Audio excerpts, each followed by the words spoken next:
Hello, everyone, and welcome to another live show of the Truther Therapy Sessions.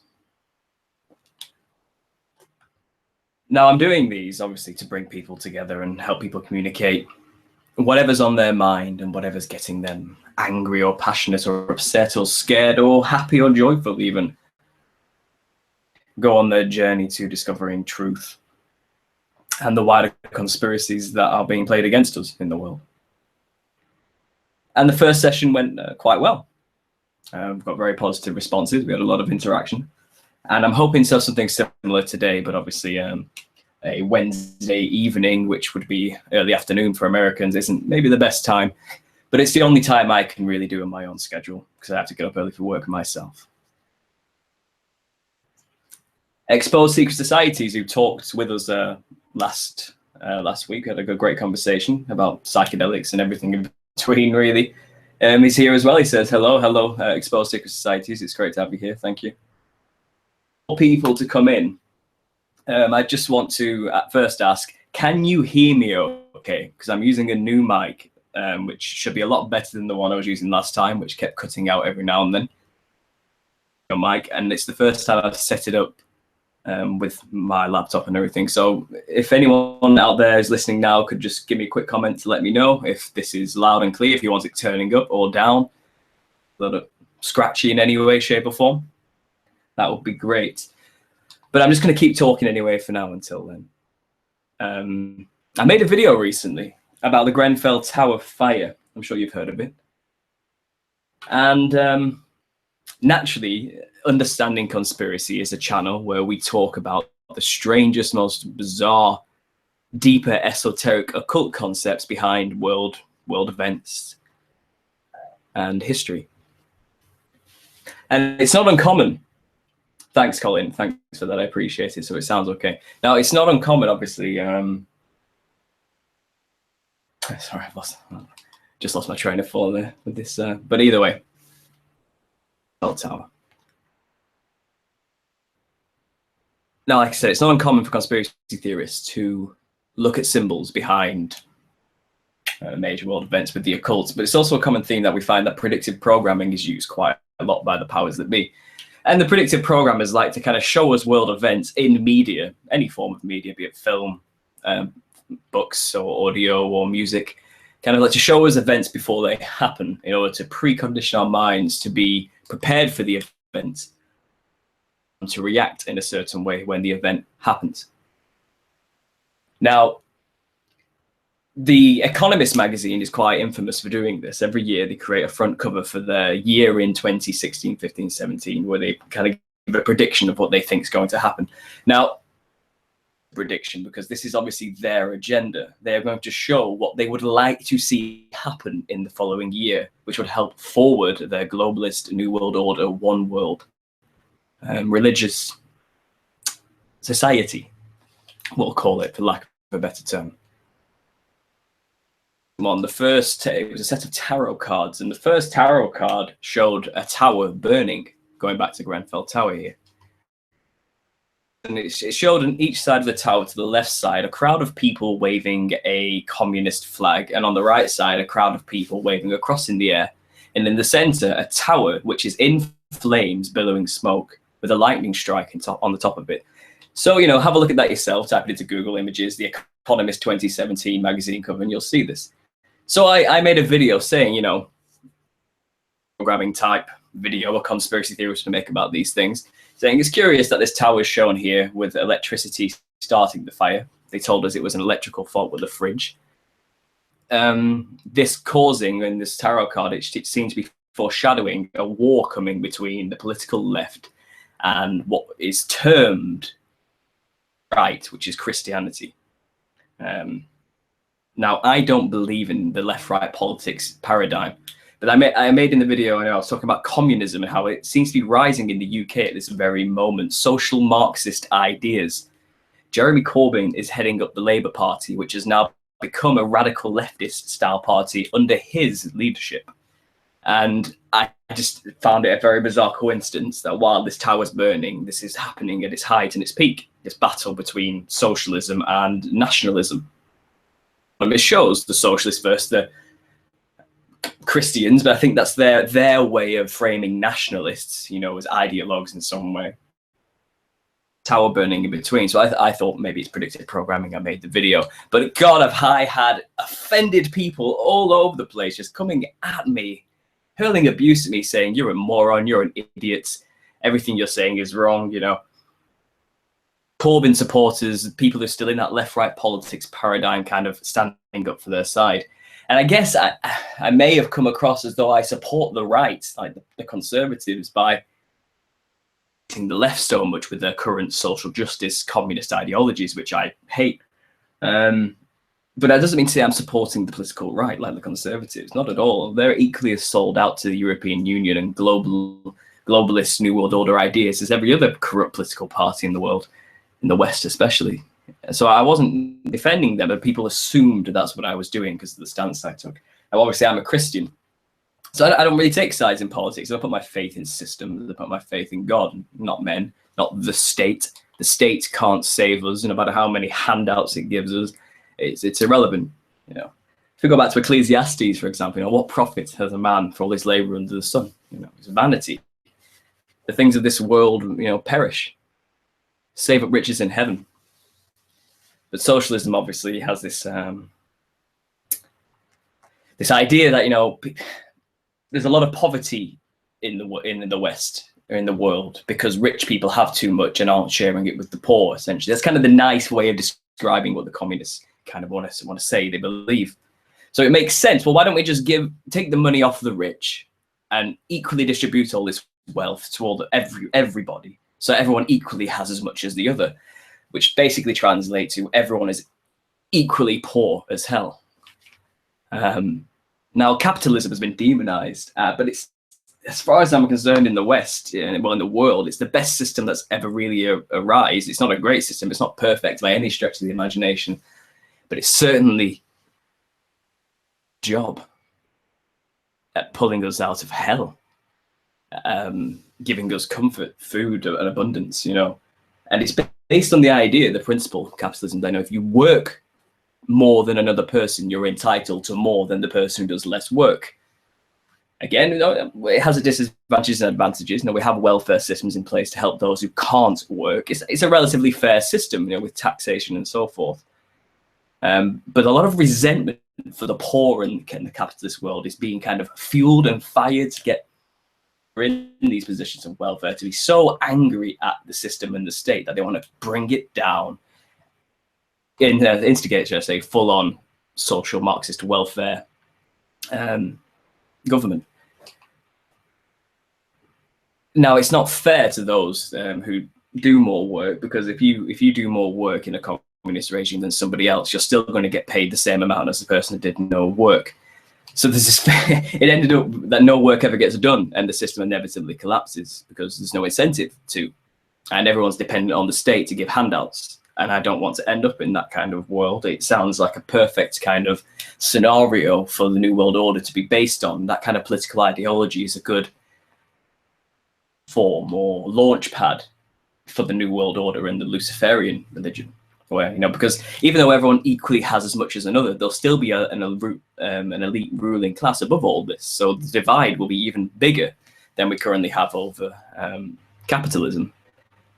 Because even though capitalism is corrupt and bad, at least the middle classes give us a ladder of some kind for the working class to get up to the top. If you remove the working classes, it's just the rich versus the poor again, to the ultimate end. And, the 20th century taught us that millions, hundreds of millions of people died under these kind of Marxist communist ideologies. So for it to creep back into the West currently, and the youth specifically, because communism sounds great, it sounds fantastic if you don't know anything about the results of communism. It sounds really good, everyone has equal standing and everyone gets the same amount, and so nobody has more than another. But I would say equity is much more fairer than equality, which is the credo and the cry of the left, equality, equality, equality. I don't fully believe, even though all men are equal under God, all men are not equal in terms of skill and ability. And that is taken into account through a capitalist system. but the socialists don't take that into account at all. So this brings me on to what I really want to talk about today. Hey, Youngblood, just saying hello. Thanks for tuning in. Thanks for listening. But I want to give some quotes today from a man. He's called Alexander Solzhenitsyn. He was a Russian novelist, historian, short story writer, and an outspoken critic of the Soviet Union in the early 20th century, and he even lived through the Soviet communist regime and the Gulag forced labor camps. And here's some quotes from him I think are quite fascinating, and I do like to start these conversations with something a bit, some knowledge, some thought-provoking literature. So here's some quotes from the author Solzhenitsyn. He says, "The battle line between good and evil runs through the hearts of every man." And isn't that true? The problem of sin is something everyone has struggled with for centuries. Violence can only be concealed by a lie, and a lie can only be maintained by violence. And we live in a very violent world currently, which tells me there's probably a lot of lies in this world too.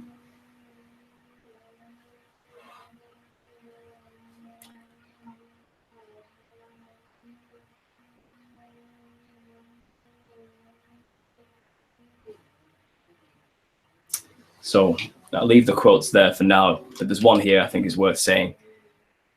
"For us in Russia, communism is a dead dog, while for many in the West, it is still a living lion." And I believe that's true. Because the Western people, European people, Americans didn't suffer the hundreds of millions of deaths and horrors of the communist regimes that have plagued the East. We haven't seen it. So I think a lot of young Westerners and hardened Marxist ideologues in the West, armchair socialists we'll call them, have a romantic idea that, it will bring equality and it'll be a fairer system. And there's that famous phrase, isn't it? Communism, it's good in theory, but not in practice. But we're not really listening to that anymore. And there are people literally pushing to bring it into our state. So for you guys, what I've found is the Gulag Archipelago. It's a book by Alexander Solzhenitsyn. And it's an 800-page book where he's basically just screaming the horrors of communism and what it can bring to society. And I believe this is a tool. It's an ideological tool being used by the occult and the ruling elite and the Satanists to get people to turn against each other, which is what we see a lot of nowadays in modern society. So I'm going to play for you an excerpt, about 20 minutes it's going to be. And if you're going to listen to anything in your life, you need to listen to this. Because this is about the imprisonment of people living under these regimes in cities and villages and towns. It's about how they get arrested, how it works, how that happens, We're living in a time of extreme uncertainty, and there's nothing new under the sun. What we're witnessing happen now ideologically has happened before, and we can know how it goes and what signs to look out for. And this is a very, very strong example. So bear with me, I'm going to play this for you now. I'd like people in the comments section to tell me if it's too loud or not loud enough, because the levels on this are going to be difficult because I'm trying to play it through the microphone from my speakers. But I've done a test and it seems to sound fairly good, but stay active in the comments sections. And while we're playing this, if you want to come on afterwards to talk about anything, it doesn't have to be about communism, whatever you want, please give me your email address in the comments section and I'll send you a link to get onto the show. So without further ado, here is the Gulag Archipelago by Alexander Solzhenitsyn. Leniency and unnecessary soft-heartedness. Krylenko, speech at the Plum Party trial.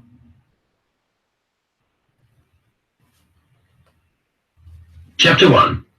Arrest. How do people get to this clandestine archipelago? Hour by hour, planes fly there, ships steer their course there, and trains thunder off to it, but all with nary a mark on them to tell of their destination. And at ticket windows or at travel bureaus for Soviet or foreign tourists, the employees would be astounded if you were to ask for a ticket to go there. They know nothing, and they've never heard of the archipelago as a whole, or of any of its innumerable islands. Those who go to the archipelago to administer it get there via the training schools of the Ministry of Internal Affairs. Those who go there to be guards are conscripted via the military conscription centers. And those who, like you and me, dear reader, go there to die, must get there solely and compulsorily via arrest. Arrest. Need it be said that it is a breaking point in your life, a bolt of lightning which has scored a direct hit on you? That it is an unassimilable spiritual earthquake not every person can cope with, as a result of which people often slip into insanity. The universe has as many different centers as there are living beings in it. Each of us is a center of the universe, and that universe is shattered when they hiss at you under arrest. If you are arrested, can anything else remain unshattered by this cataclysm? But the darkened mind is incapable of embracing these displacements in our universe, and both the most sophisticated and the veriest simpleton among us, drawing on all life's experience, can gasp out only, "Me? What for?" And this is a question which, though repeated millions and millions of times before, has yet to receive an answer.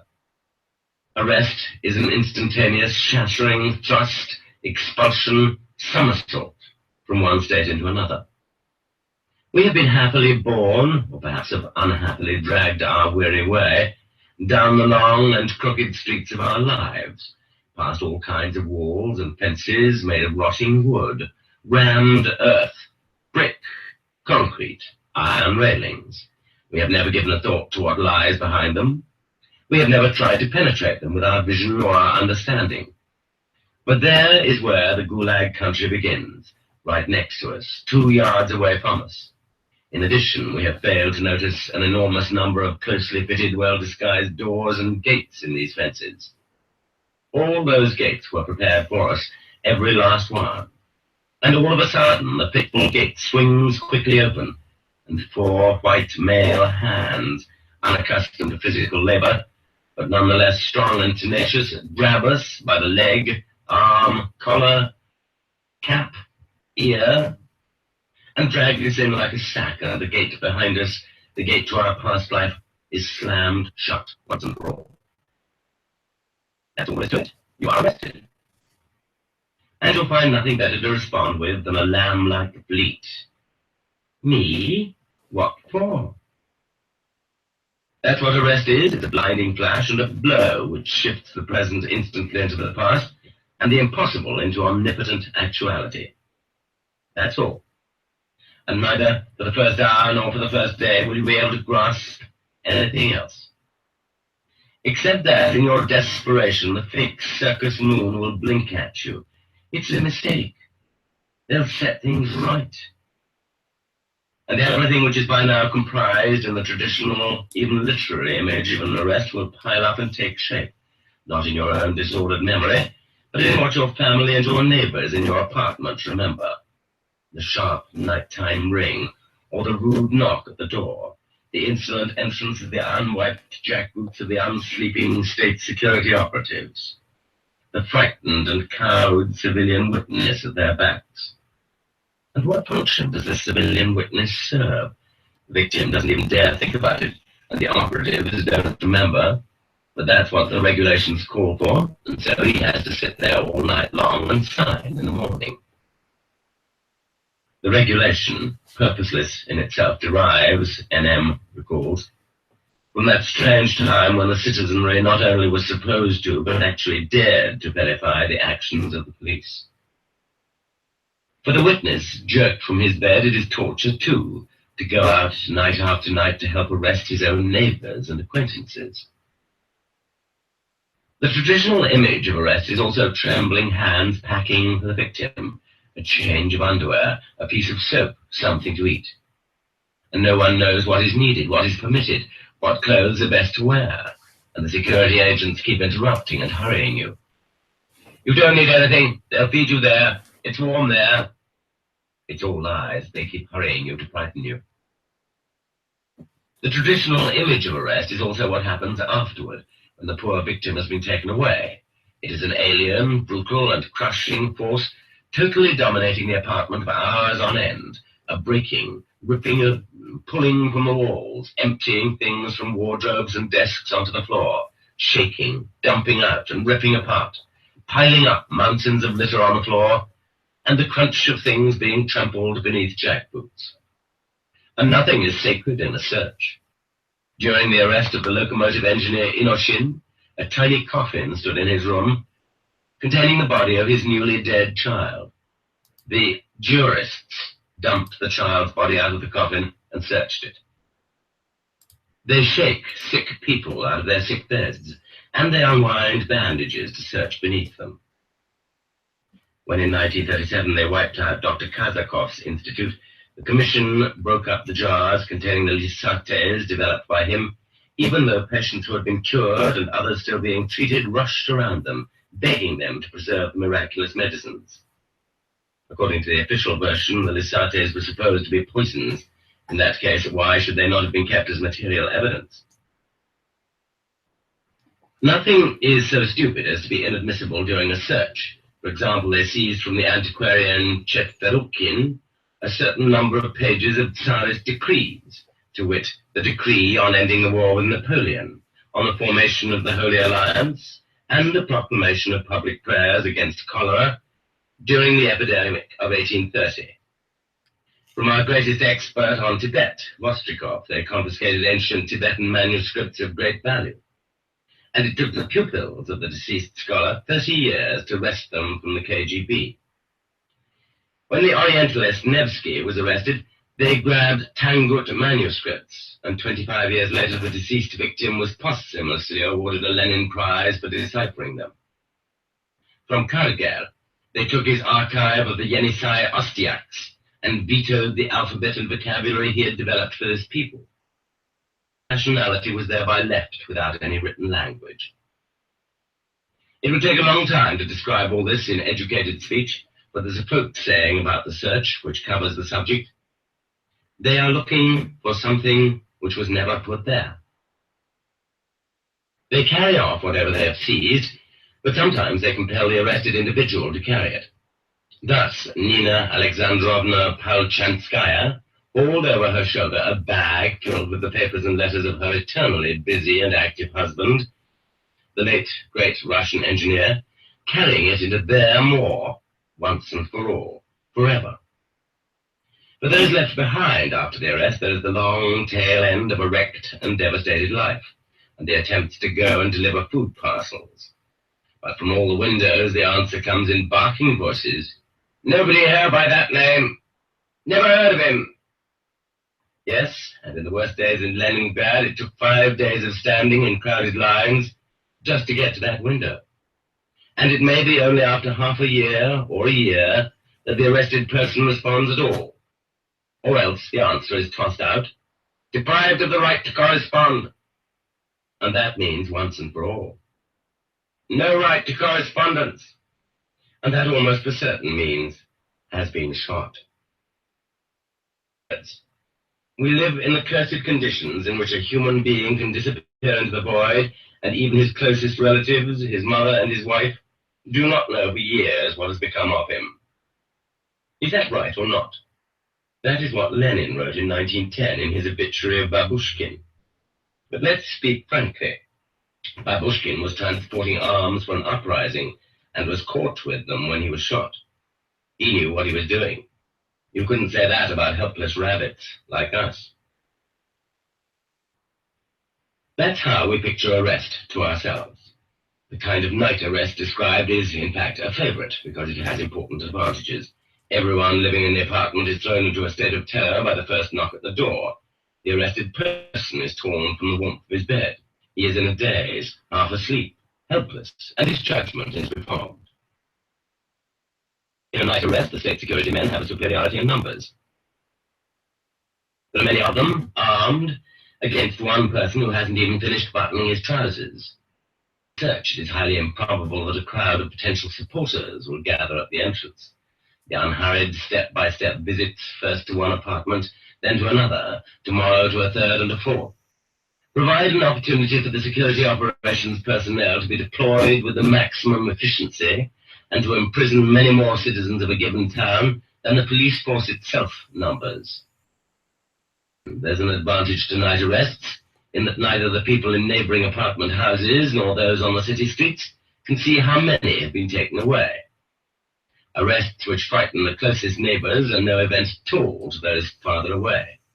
It's as if they had not taken place. Along that same asphalt ribbon on which the Black Mariahs scurry at night, a tribe of youngsters strides by day with banners, flowers, and gay, untroubled songs. But those who take, whose work consists solely of arrests, boringly repetitive, have a much broader understanding of how arrests operate. They operate according to a large body of theory, and innocence must not lead one to ignore this. The science of arrest is an important segment of the course on general penology, and has been propped up with a substantial body of social theory.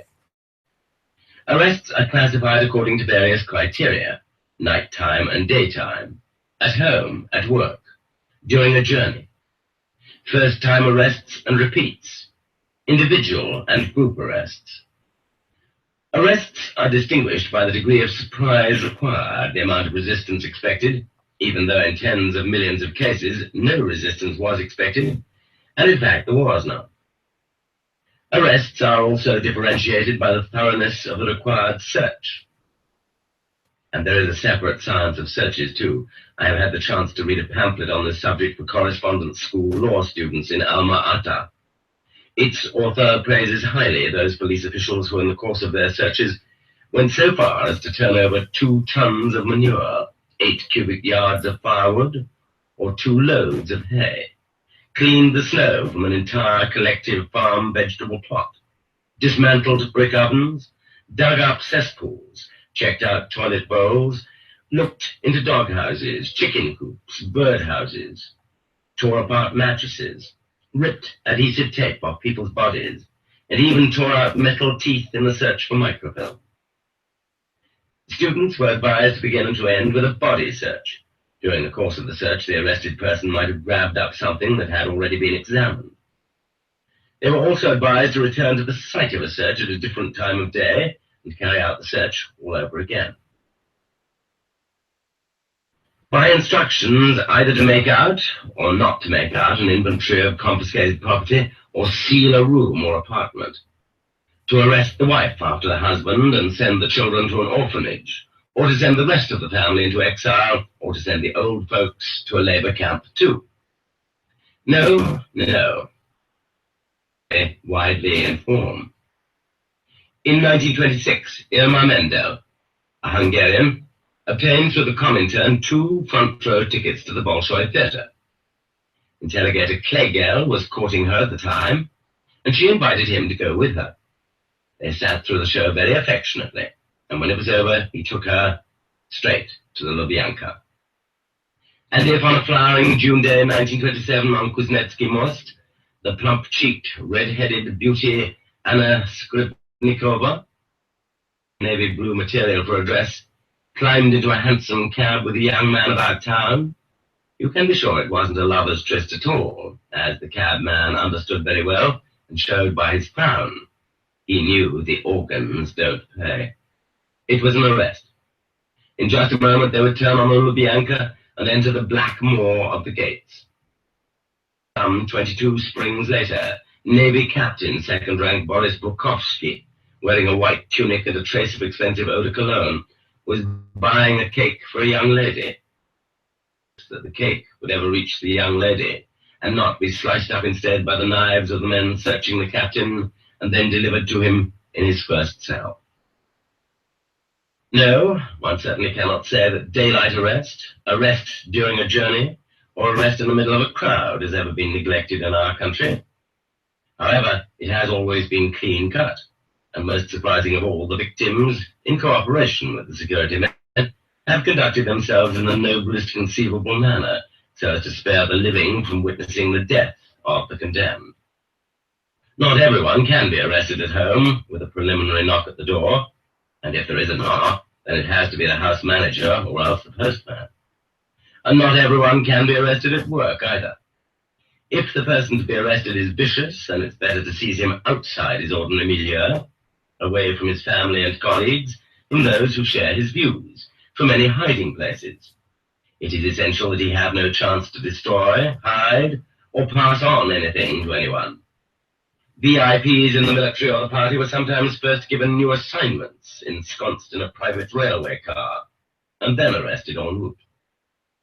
Some obscure ordinary mortal, scared to death by epidemic arrests all around him, and already depressed for a week by sinister glances from his chief, is suddenly summoned to the local party committee, where he is beamingly presented with a vacation ticket to a Sochi sanatorium. The rabbit is overwhelmed and immediately concludes that his fears were groundless. After expressing his gratitude, he hurries home triumphant to pack his suitcase. It is only 2 hours till train time, and he scolds his wife for being too slow. He arrives at the station with time to spare. And there in the waiting room or at the bar, he is hailed by an extraordinarily pleasant young man. "Don't you remember me, Pyotr Ivanitch?" Pyotr Ivanitch has difficulty remembering. "Well, not exactly, you see, although—" The young man, however, is overflowing with friendly concern. "Come now, how can that be? I'll have to remind you." And he bows respectfully to Pyotr Ivanitch's wife. "You must forgive us. I'll keep him only 1 minute." The wife accedes, and trustingly the husband lets himself be led away by the arm, forever, or for 10 years. The station is thronged, and no one notices anything. Those who love to travel do not forget that in every station there are a GPU branch and several prison cells. This importunity of alleged acquaintances is so abrupt that only a person who has not had the wolfish preparation of camp life is likely to pull back from it.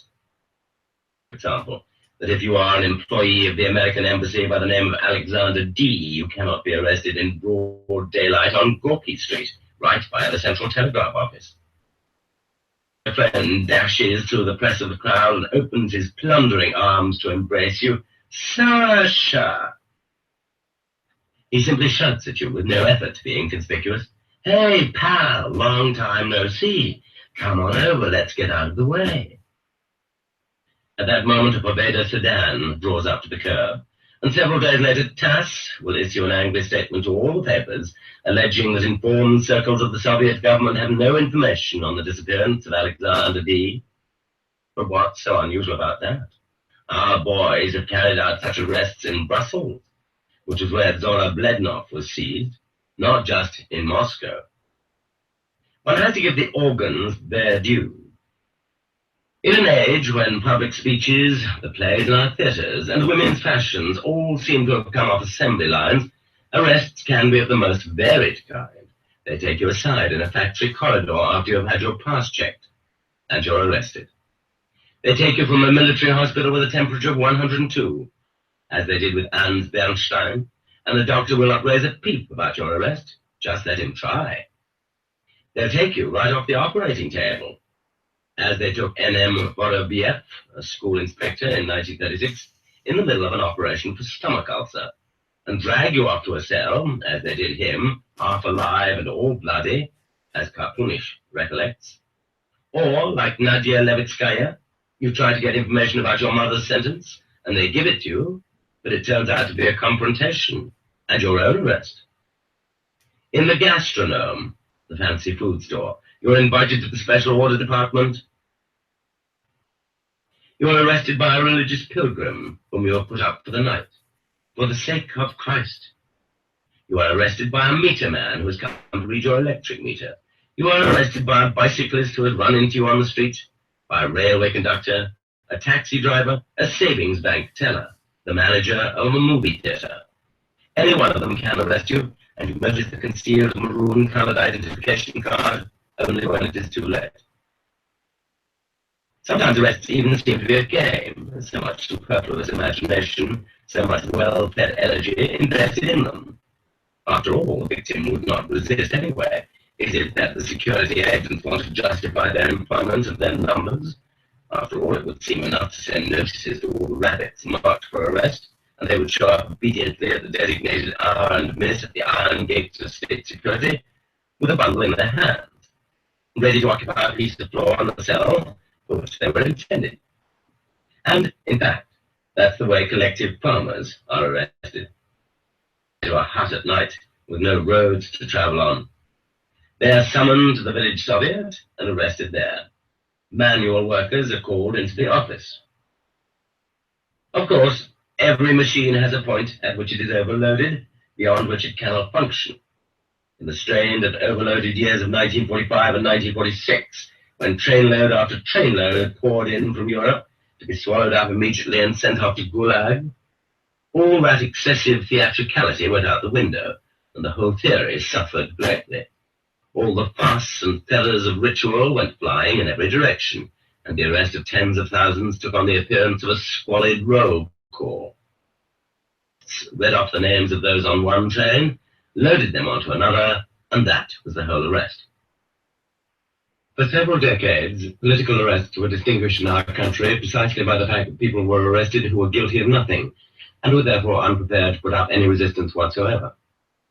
There was a general feeling of being destined for destruction, a sense of having nowhere to escape from the GPU NKVD, which, incidentally, given our internal passport system, was quite accurate. And even in the fever of epidemic arrests, when people leaving for work said farewell to their families every day because they could not be certain they would return at night, one tried to run away, and only in rare cases did people commit suicide. And that was exactly what was required. A submissive sheep is a find for a wolf. This submissiveness was also due to ignorance of the mechanics of epidemic arrests. By and large, the organs had no profound reasons for their choice of whom to arrest and whom not to arrest. They merely had overall assignments, quotas for a specific number of arrests. These quotas might be filled on an orderly basis or wholly arbitrarily. In 1937, a woman came to the reception room of the Novocherkassk NKVD to ask what she should do about the unfed, unweaned infant of a neighbor who had been arrested. They said, "Sit down, we'll find out." She sat there for 2 hours, whereupon they took her and tossed her into a cell. They had a total plan which had to be fulfilled in a hurry, and there was no one available to send out into the city. And here was this woman already in their hands. On the other hand, the NKVD did come to get the Latvian Andrei Pavel near Orsha, but he didn't open the door. He jumped out the window, escaped, and shot straight to Siberia. And even though he lived under his own name, and it was clear from his documents that he had come from Orsha, he was never arrested, nor summoned to the organs, nor subjected to any suspicion whatsoever. After all, search for wanted persons falls into 3 categories: all Union, Republican, and provincial. And the pursuit of nearly half of those arrested in those epidemics would have been confined to the provinces. A person marked for arrest by virtue of chance circumstances, such as a neighbor's denunciation, could be easily replaced by another neighbor. Others, like Andrei Pavel, who found themselves in a trap or an ambushed apartment by accident, and who were bold enough to escape immediately before they could be questioned, were never caught and never charged, while those who stayed behind to await justice got a term in prison. And the overwhelming majority, almost all, behaved just like that, without any spirit, helplessly, with a sense of doom. It is true, of course, that the NKVD, in the absence of the person it wanted, would make his relatives guarantee not to leave the area. And, of course, it was easy enough to cook up a case against those who stayed behind to replace the one who had fled. Universal innocence also gave rise to the universal failure to act. Maybe they won't take you. Maybe it will all blow over. Okay. We'll leave it there for now. It's been playing for a good 20 minutes. I'll leave a link in the description for you to listen to the rest of this. It's 11 hours long, and I believe it's only one part of 7. It's a horrific story, which shows just how terrifying a world run under socialism and full-on communism can be. It's basically essentially fascism. It's just as bad. The state runs everything.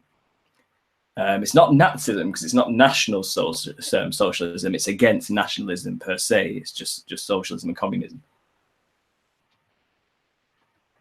The horrors of that story will haunt your dreams, basically.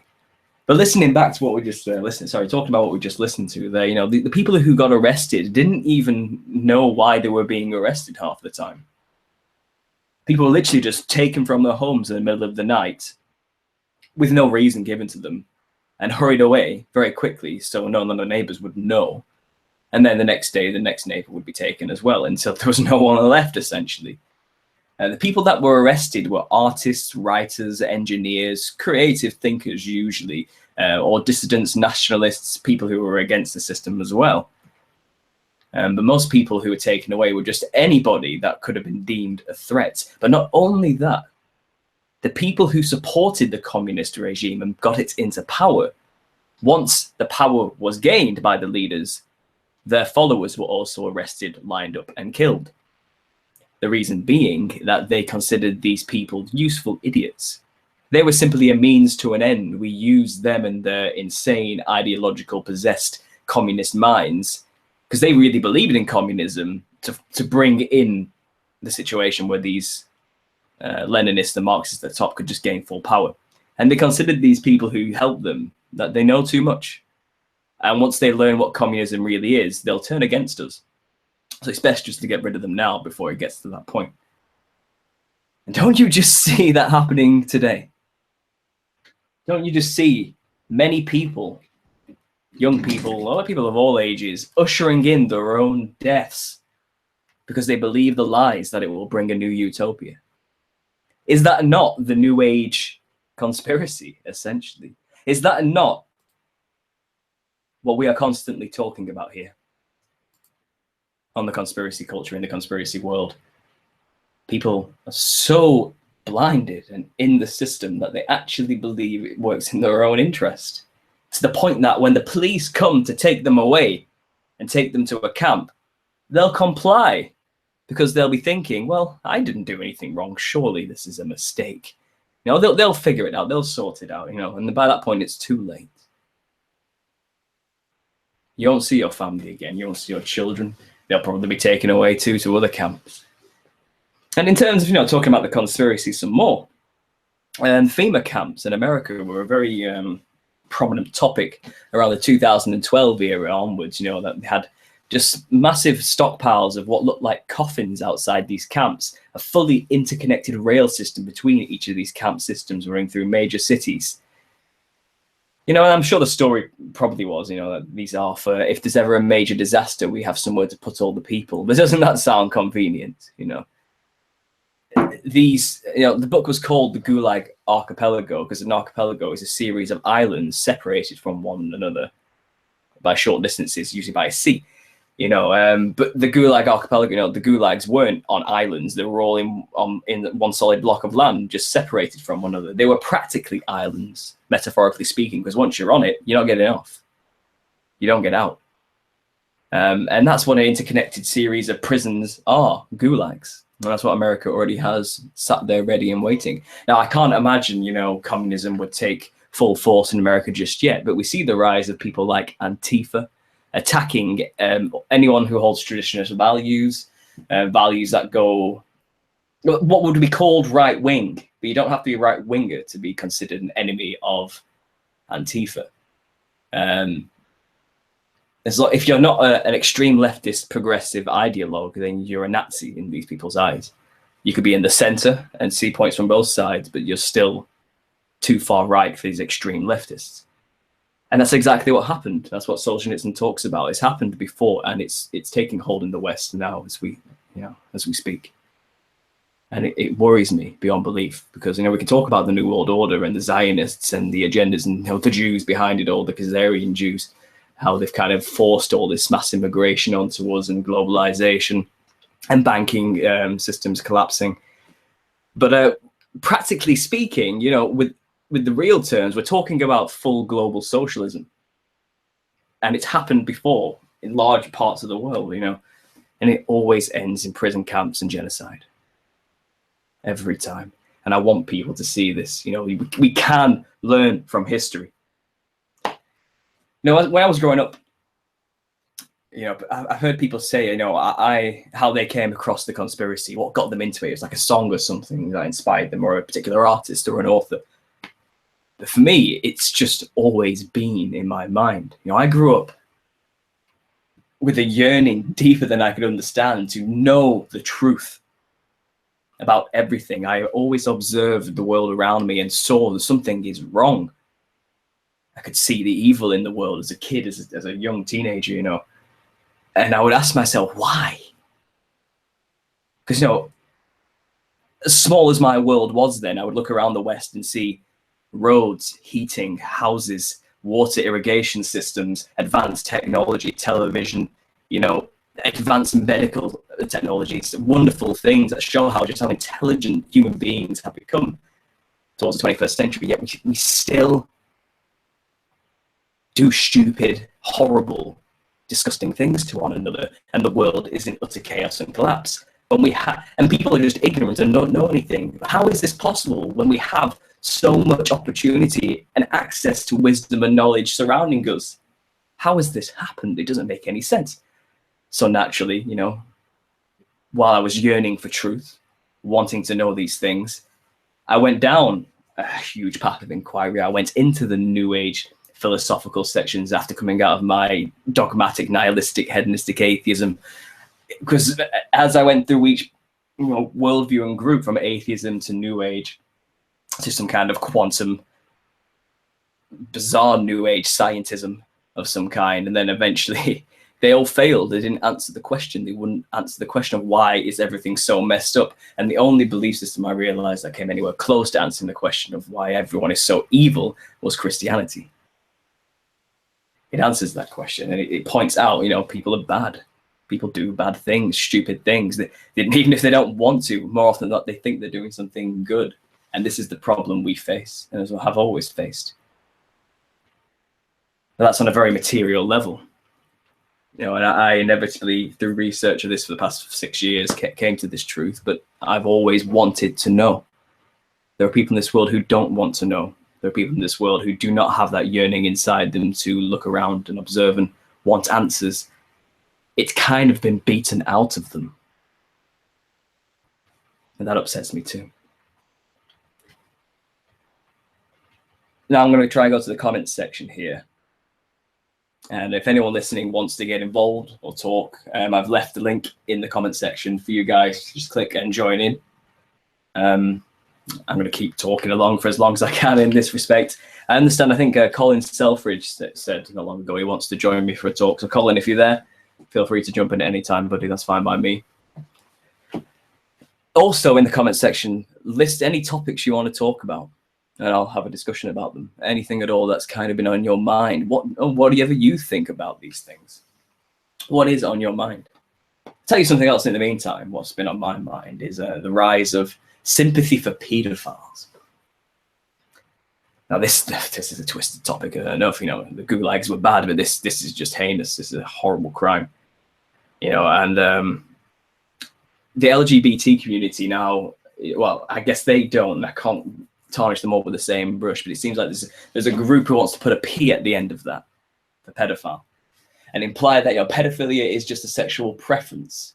It's that whole, well, they're born that way kind of argument, which I don't believe is true either, to be honest, of any sexuality.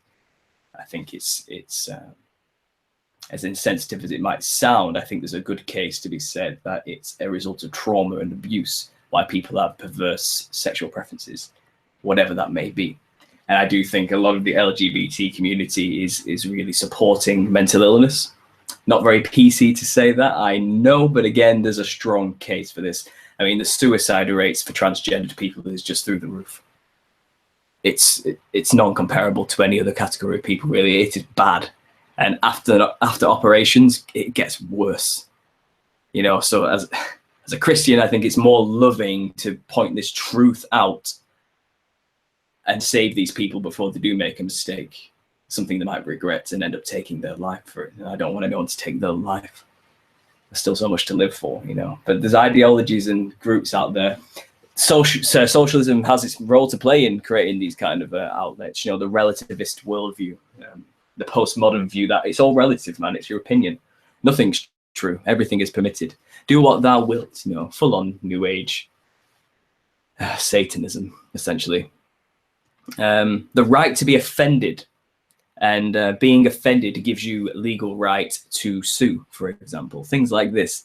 The death of free speech. You know, and free speech is there to protect the opinions that aren't savory. It's there so discussion can be had. It's there so people can say bad things. Because in a free realm of ideas, you know, bad ideas don't get very far if they can be talked about and discussed. So when ideas are suppressed and they say, you cannot talk about that, you cannot say these things because you might offend somebody, that tells me there's an agenda at play here. And what they don't want you to talk about is probably, and that's just the way these things work. You don't have to be a conspiracy theorist to understand this. You just have to understand a little bit about history. Look at how the communists did it. Look at how Hitler did it. JJ Youngblood in the comment section says, F pedos. Most pedophilia is derived from Luciferian black magic. Now, well, fair enough. You know, that's a strong opinion. You know, part of me kind of wants to have sympathy for pedophiles in a sense, very loosely, simply because, you know, I don't want any human being to be victim to sin, especially such perverse sins, because the devil is sneaky that way, you know, and it's still a human. But at the same time, Christ did say, you know, if you offend one of these little ones, it's better a millstone be cast around your neck and you were thrown into the sea. That's a strong word. That's strong. That's a strong outcome for people of pedophilia. And I get it. I get why. Because it seems like what he's implying is these people cannot be saved. They are so far gone in their delusions that they've gone overboard. They've gone to a place in which they probably never could come back from, even if they tried. I'd like to think, you know, everybody could be saved. You know, Jesus says it would be better if this would happen, because then they couldn't rape children anymore. But maybe that's not what he's implying, you know, will happen. Maybe he will save them all in the end. But by a fleshly, worldly standard, it probably would be better if ours had the death sentence in a more modern way of talking about it, capital punishment, you know. Because if you allow them to continue, they won't change. And you're putting more children at risk of becoming victims. And in terms of this Luciferian Satanism side of it, yeah, you know, a Satanist and Luciferians sacrifice, rape, and drink the blood of children. That's not even a joke. It sounds, you know, caricatured. It sounds ridiculous when I say it, but that's precisely what they do. And it's been going on for thousands of years. There is nothing new under the sun, people. It's just been hidden from us. It's been, which means to be hidden. That's what's happened.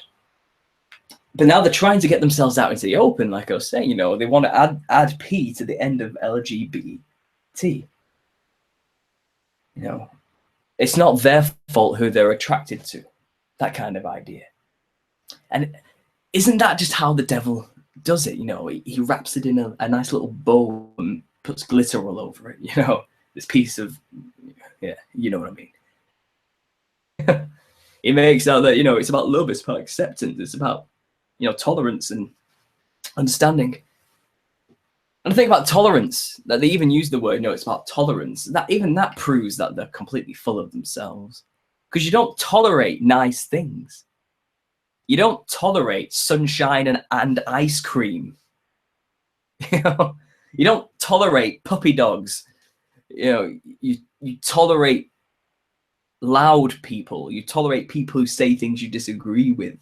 You tolerate things in order just to maintain civility, you know. So by saying tolerance, the left itself and these people push this idea of basically saying, you know, it's bad. We want you to accept bad things. They're saying it themselves. It's in the language. So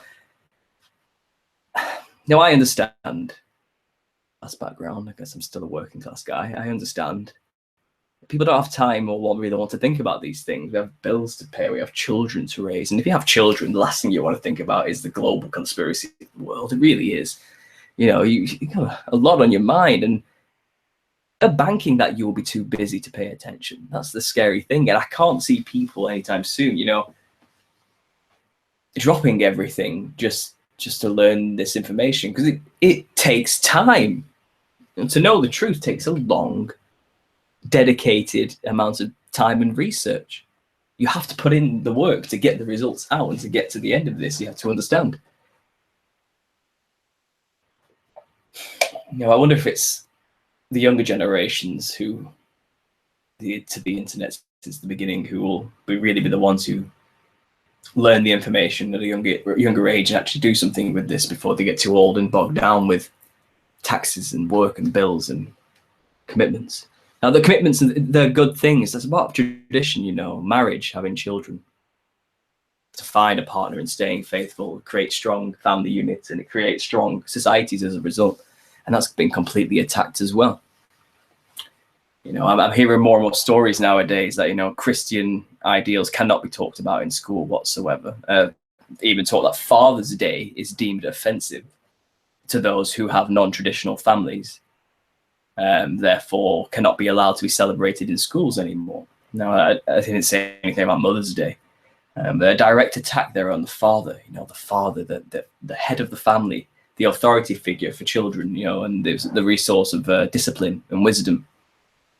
Important roles to play, don't get me wrong, of course, of caring, empathy, of immense love and desire and protection of a baby. They have very important roles to play, both of them, and they are necessary for the well-being and mental health of a child. Yet the family have been destroyed. Divorce rates are through the roof. Abortion is higher than ever.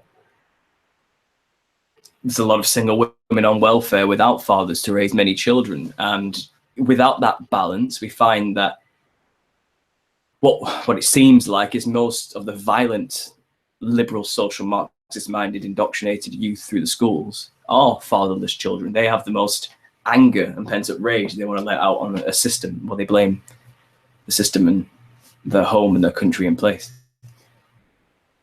It's all connected and it all works hand in hand, and that's just what I explained there was just one tangent of a vast network of spider web of interconnected conspiracy.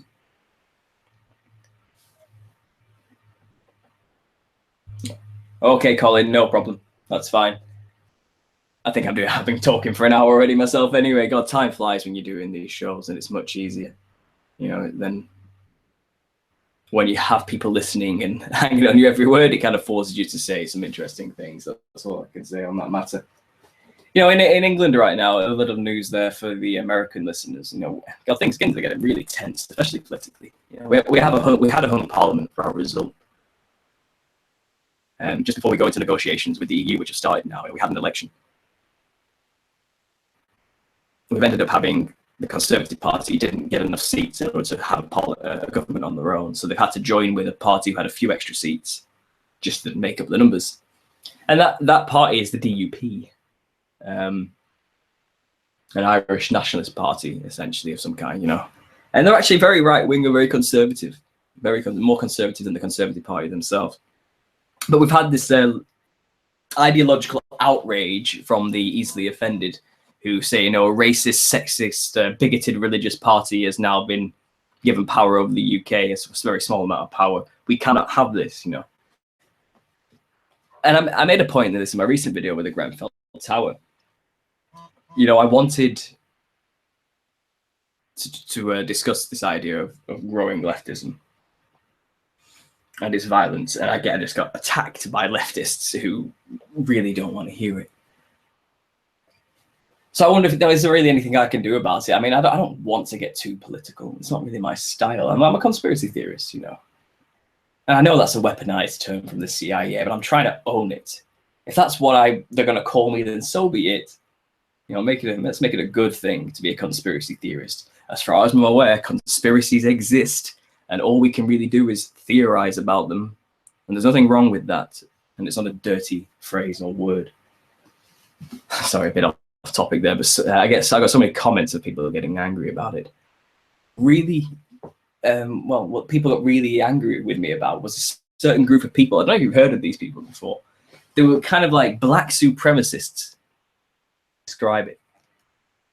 Man, were they angry with me, you know, the Grenfell fire, you know, and this communist thing. And then these people felt the need to tell me that, you know, my white people are responsible for all the evil in the world. And it's like, why are you being such a racist bigot?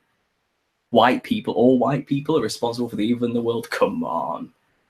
Come on. I've seen stories of many races doing plenty of heinous things. We're all evil, man. Sin's within us all. You know what I mean? No one is more superior or better than the other. We're all sinners and filthy rags in the eyes of God. And I thought I made that clear that that's what my opinion was. But to these people, they just jumped on me instantly by the virtue of me being white, telling me that anything you say is wrong and racist instantly. Talk about social Marxist identity politics, you know, identifying with your group and then alienating anyone outside of that group as the enemy. Absolutely ludicrous.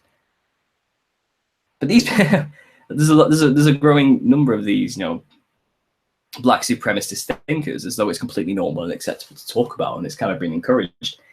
You know, I see this as more of a rising division because on the right, you know, we do have a lot of white supremacist nationalists growing as well in response. It's like one creates the other. Creates more division. It just gets more and more out of hand as time goes on. There's another damn thing you can do about it. Because there'll always be stupid people on every angle who go too far. Ruling elite are banking on, it seems that way. It seems communism and social Marxist doctrine is the thing that's kind of fueling this and creating this atmosphere and scenario to begin with.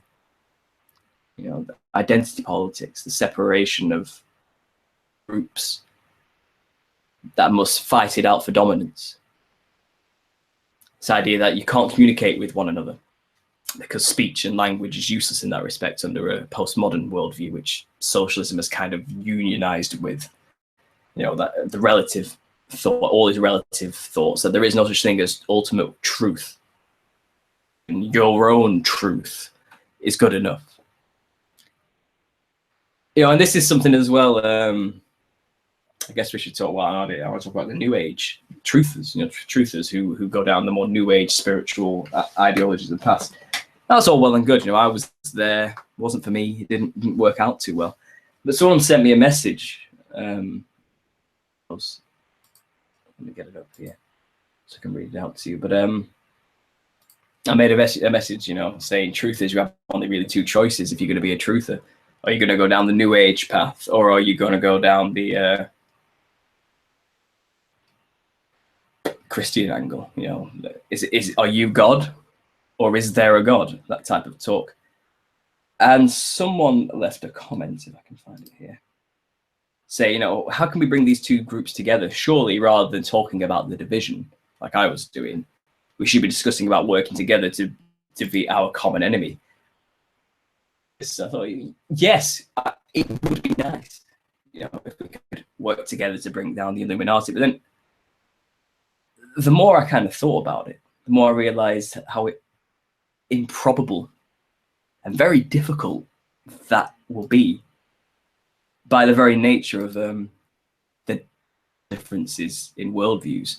Now, sure, we might share the same truths of the banking system, the Illuminati ruling elite, you know, and chemtrails, Monsanto, genetically modified things, transhumanism, frequency vibration, and all these type of things, and spirit realms. We all we get that, we share that basis, but the fundamental platform that knowledge is based on, the perspectives we come at it from, are so vastly opposed and different that I can't imagine a union between the New Ages and the Christians.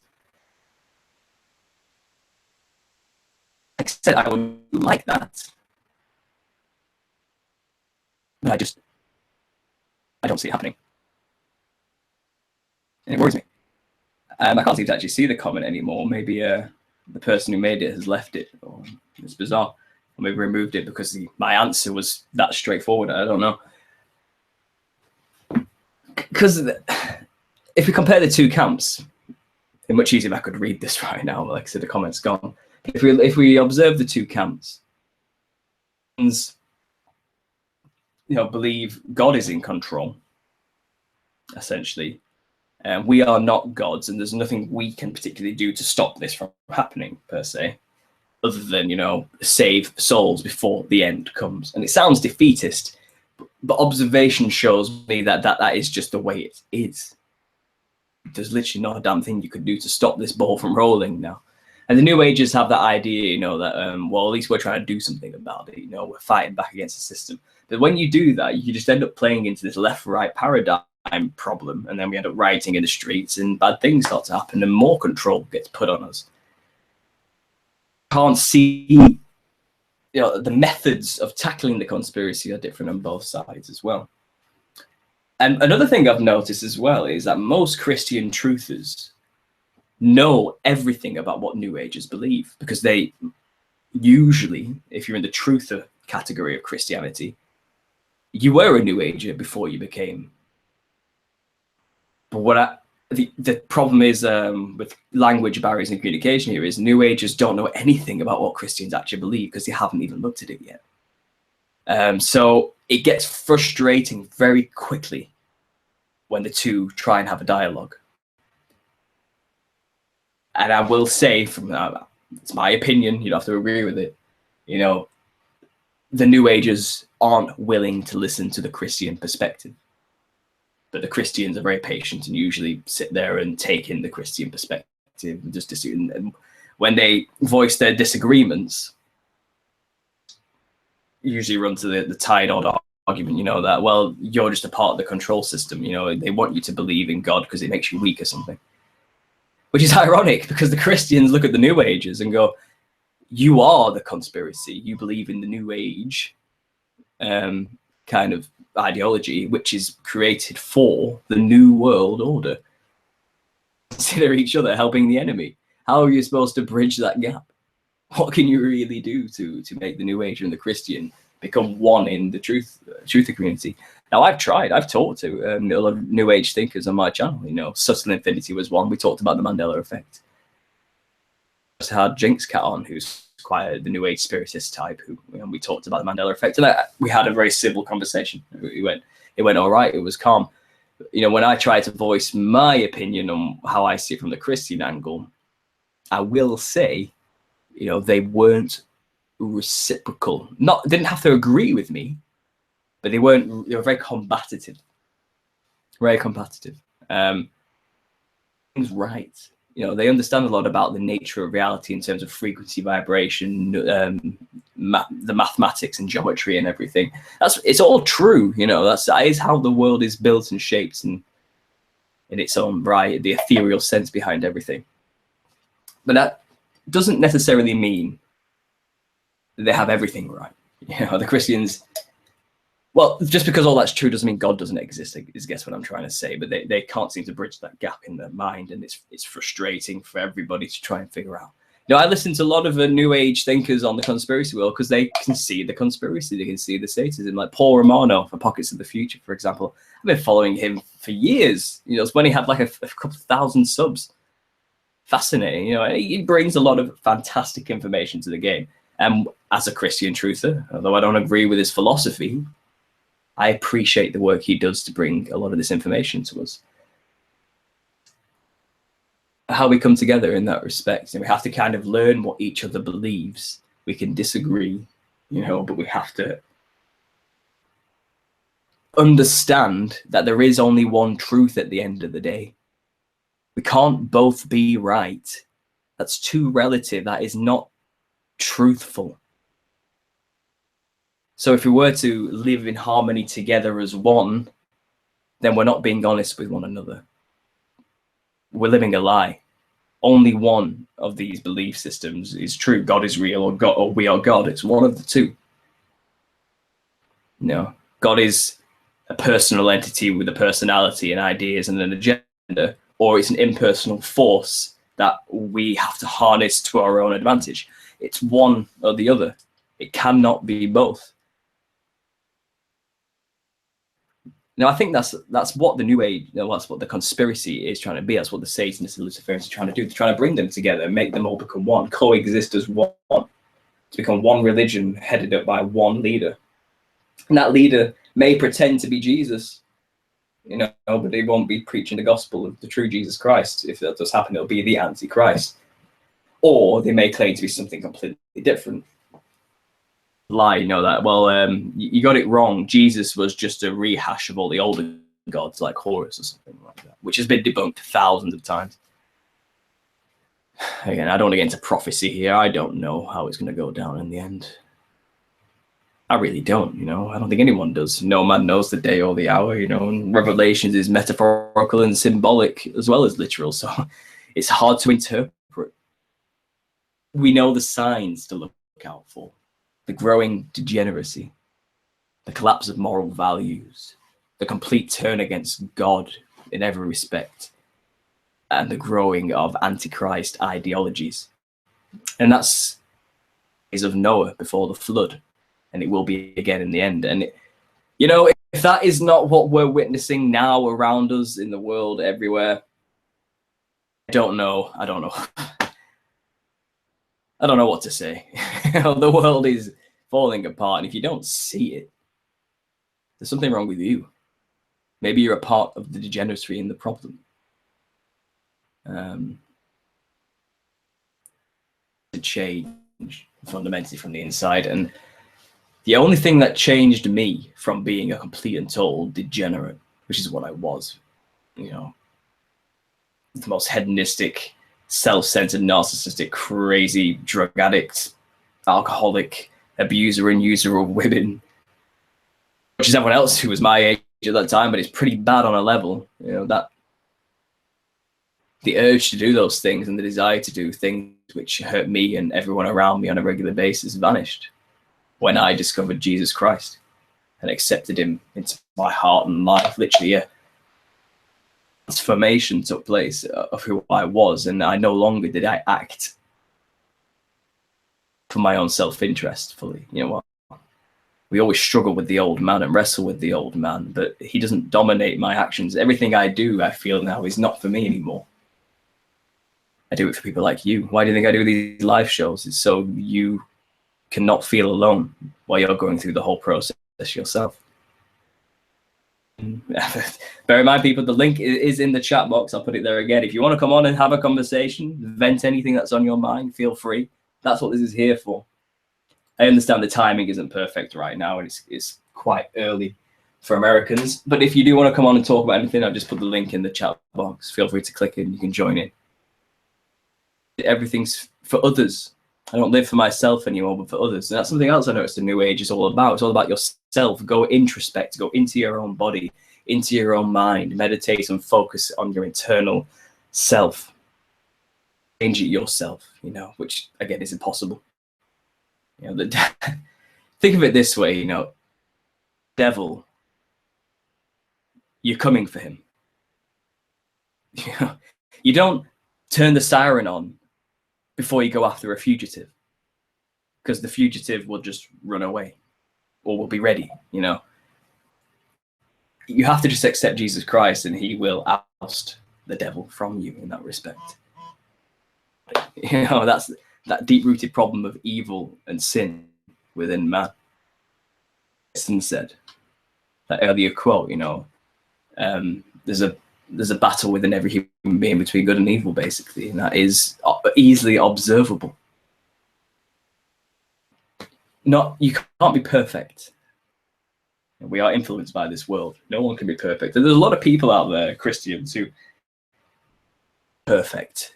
Otherwise, you're not getting into heaven.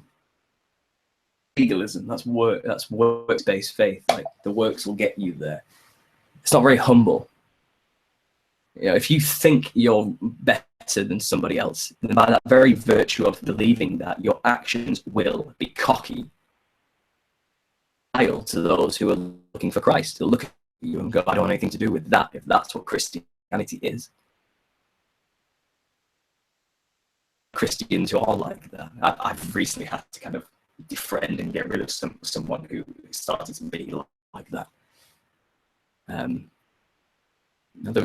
know they're a good person and they want what's best for everybody, but it's just disgusting. That's my opinion. It's just a disgusting way of viewing the world, and it's not very inclusive. It doesn't really make people want to be closer to God. Not at all.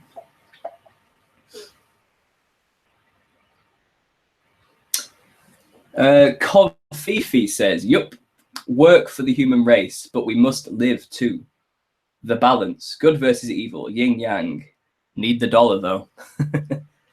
Yeah, there's a lot of truth in Taoist perspective again, that there is this battle between the balance that man must find between his evil and his good.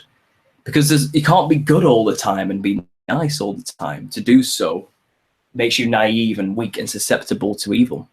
And for people to do bad things to you as well as your own evil will well up and you won't even see it if you think you're so righteous and good.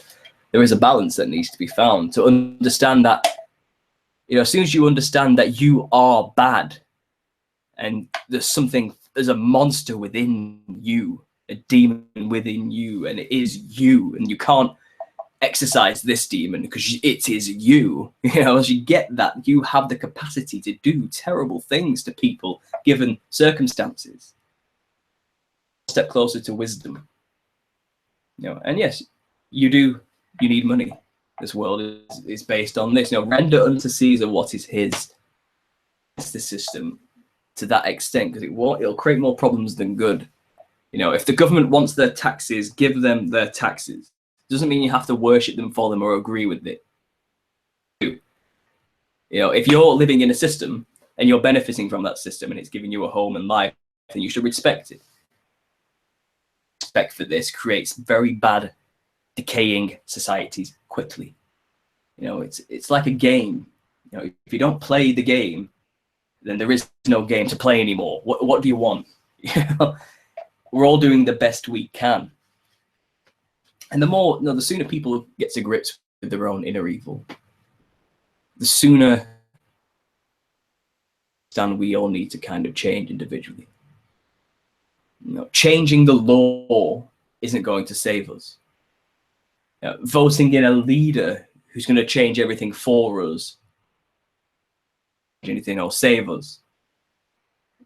Doing good things isn't going to change the evil in you. It's helpful, but works alone aren't going to save you. They aren't going to change you. They aren't going to make you better. And until you get better, the world isn't going to get better. And every individual needs to understand and realize that. And that is the Christian, one part of the Christian message as well. It's also that Christ died and rose again for your sins. He paid a price for you. So in the eyes of God on Judgment Day, he is your lawyer. Better lawyer to have on your side than the Son of God. And it's a free gift, man. I'll take that. Yes, please. What have I got to lose? I got to lose on with that. That's a wonderful, loving, caring, fantastic offer. It makes me want to cry just thinking about how beautiful that is. We should know that. We should all remember that. And I think that's another thing, the difference between the New Age and the Christians. For this too, sometimes, don't get me wrong. But they're more nihilistic on the New Age side because everything is essentially pointless from their angle. You have to create your own purpose. So they're very nihilistic and down about these things and defeatist, more so than the Christians, who they claim are the real defeatists. Christians have faith and hope. They can still look at the world, see it for all its evil, potential for good to be done. There's work to be done that can change suffering. We can see that and we try our best to do it. New Agers, though some of them do, the majority well in their own vain philosophies and don't really manifest much fruit.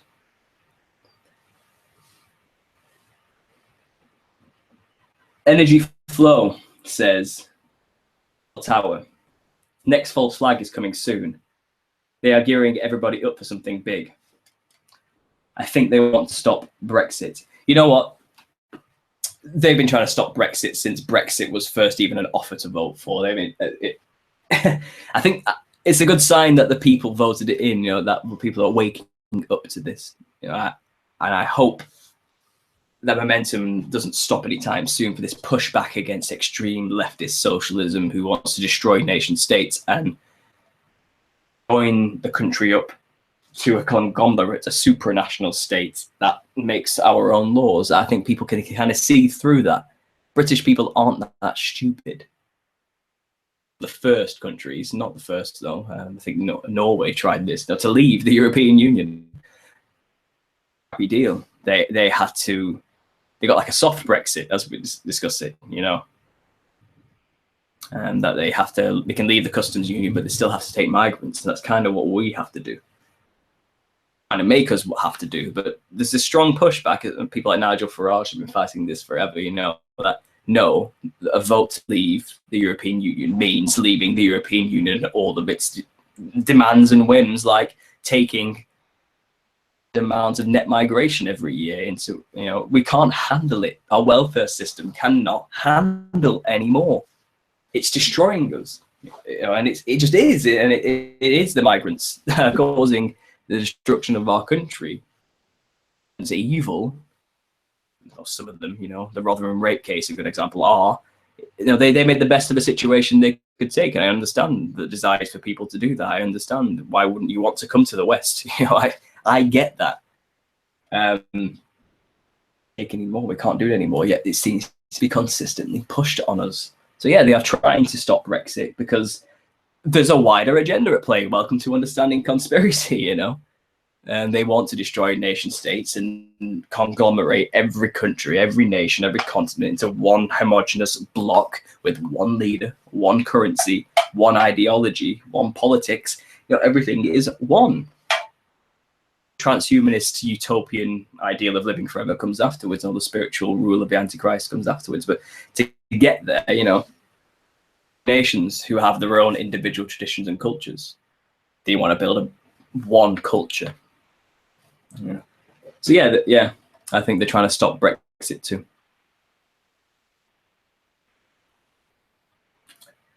Energy Flow says this is worrying how everybody believes what they see on TV. Yeah. Very worrying. I don't watch the TV anymore. If I do watch it, it's only to analyze. Coffee says, yep, kill your TV.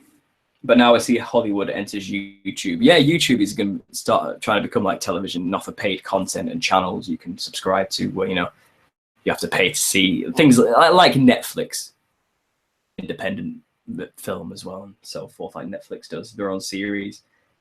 But it's all going that way, and we're probably going to have to leave YouTube eventually and find a new platform, you know, start supporting one another somewhere else, maybe make websites and just network with each other on a forum, perhaps. Had a good run, but I'm not sure how much longer we'll be allowed to do this. I mean, that Grenfell Tower video I created within one day was demonetized. I'm wondering how long it's going to take now before it's taken down or banned because I, you know, said the truth.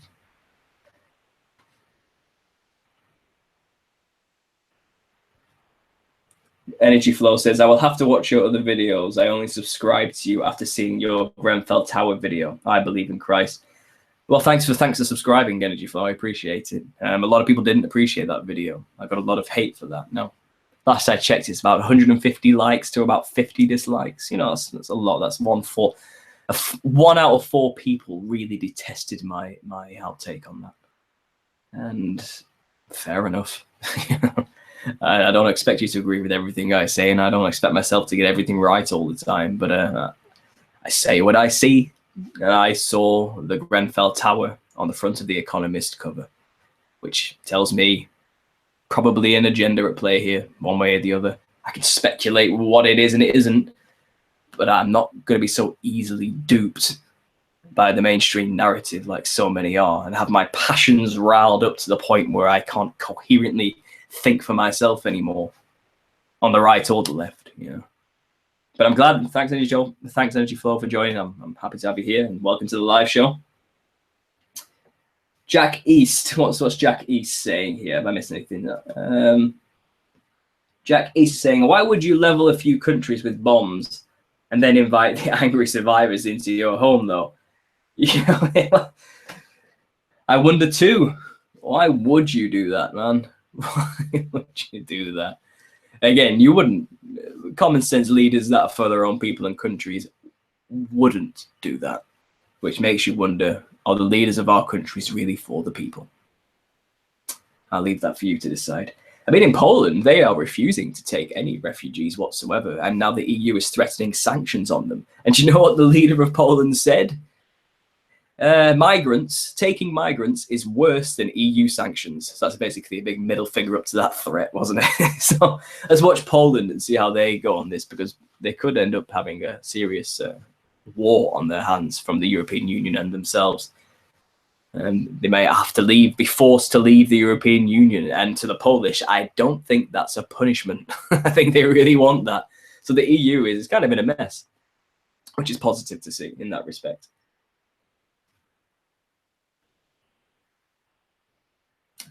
Exposed Secret Society says, just got back. Don't tell me it's ending soon. Off. I will say that I've been talking on my own for a long time. We've listened to an excerpt, 20 minutes, of the Gulag archipelago about the Russian camps, forced labor camps, which was a pretty horrifying listen about how people got arrested and how we'll probably see this again in our time. Just a quick catch up for you there, Exposed Secret Societies. If you want to quickly come on and have anything you want to talk about, maybe follow up from what you said last week, I'm going to leave the link in the description now.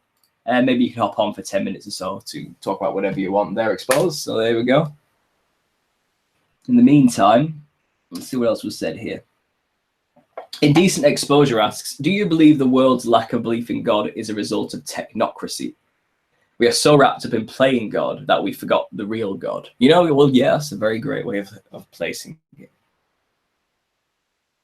The technological age we're going through of ultimate distraction and the desire and push for technology to save us from ourselves, therefore, and that comes with a very materialistic way of viewing the world, a lack of the spiritual, a very methodized way of observing reality. That's a good way of phrasing it, I think. Yeah, that doesn't naturally take people away from God. And it's all predicated on a very new age belief, like I explained earlier, that we are gods, we take control of our own evolution, and we will save ourselves from ourselves, albeit through technological means, is the transhumanist promise. And there's even though they'll never admit that because they're atheists and don't see it that way, that's a very new age concept, a very Luciferian, satanic concept, to live forever without God. To be like God. So yeah, I would say the technocracy of our day is making people turn away from God. But at the same time, I'm seeing a lot of people coming back to God stronger than they ever were before because of what they've seen the technocracy do to us and their agendas. So, it's not as black and white as that, I think we're going to see a divide eventually of ultra believers and knowledgeable people in the truth, which will probably always be a minority for a long time, and the people who really double down on the system and go fully along with it. And I'm not sure how that will play out or fare well for the Christians, because obviously Christians will be viewed as holding back human evolution, and that's, from their perspective, the technocrats' perspective, that's the most evil thing anybody could do. Why would you want to hold back the evolution of human beings? Why would you not want us to live forever? Why don't you want diseases curing? Why wouldn't you want to genetically design a baby so he's not disabled and has everything perfect? What's wrong with you, you backwards cave-dwelling Christian? I can see the thought processes already, and that's probably what we're going to have to deal with when it comes. What we do now is preparation and our time to learn what we're going to say when we're asked these questions. Take that as that, if anything. We'll go back to the comment sections now. Jackie says maybe they want to build new super cities in the Middle East. Well, they already are. Have you seen Qatar? That's a super city if you ever want to see one. Check out the cities in Kazakhstan, man. Those things are crazy. If you want to see what a Freemasonic paradise looks like, you go check out Kazakhstan's new cities. Man, psychedelic to say the least. I can't even describe. You have to just go check that out.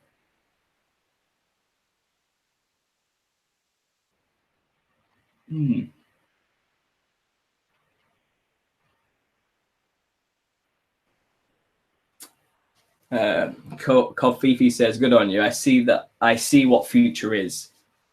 I still comment, etc. Because if I leave it forever, it's like I didn't try. Family, you know.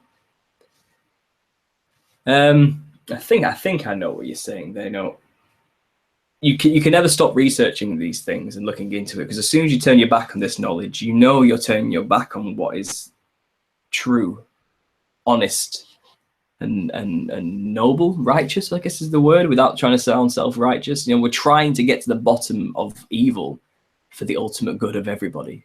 And if you just stop paying attention to these things fully and go back into the world, to give a Christian colloquialism, you know, can't even speak anymore. You know what I mean? It feels like a betrayal of God in some way, a betrayal of truth, a betrayal of honesty, and a betrayal of others. Because if we don't do this, who's going to tell these people? Who's going to bring the knowledge to them? How are we going to get people saved? So keep commenting. Keep trying. Never let any of the trolls dishearten you from saying what you believe and think. Don't anybody, you know, but at the same time, don't say and think stupid things. Try and have some reason behind it, some experience. Try and actually have, you know, some facts to back it up as well. I'm talking to you, socialists.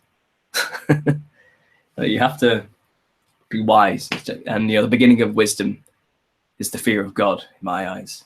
And as soon as you figure that out, you're on your way. Expose the Secret Society says, do you have any ideas about the pyramids? Well, I know the black supremacists believe they created them. That's something I've been taught a lot recently since my recent video. Whatever, I don't know about that. I think so far the reasonable explanation for the existence of the pyramids from my own research is not that it was aliens or some kind of super advanced technology that helped us quarry the bricks, move them about 100, I don't know, a lot of miles to where the pyramids are, and lift these impossibly heavy bricks to such amazing heights. I don't believe it's some sort of advanced technology or advanced methodology or anything of the sorts. I believe they are energy harvesting machines, or maybe considering like antennas or networking devices used by the Nephilim in order to communicate or harness power and energy once upon a time in the past, or even revere their own gods or nature in some way. Now, Nephilim were giants. You know, to us, puny humans, yes, building the pyramids looks like a very impossible, insane feat. But if you're like 50 foot tall or something, you know, you're playing with Lego bricks. It's not very difficult to build a pyramid, you know, and these people weren't stupid, you know, they had the knowledge of the gods on their side, they understood maths and geometry. So yeah. I think that makes more sense.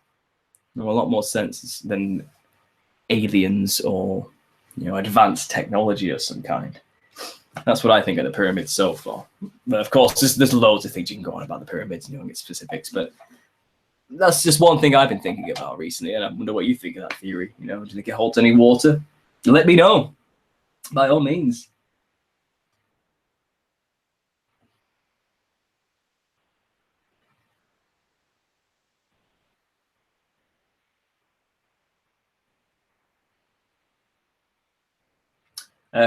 Fifi says, watch Carl Monk, The Code. I will. I'll check it out. If anyone else wants to check that out. Carl Monk, The Code.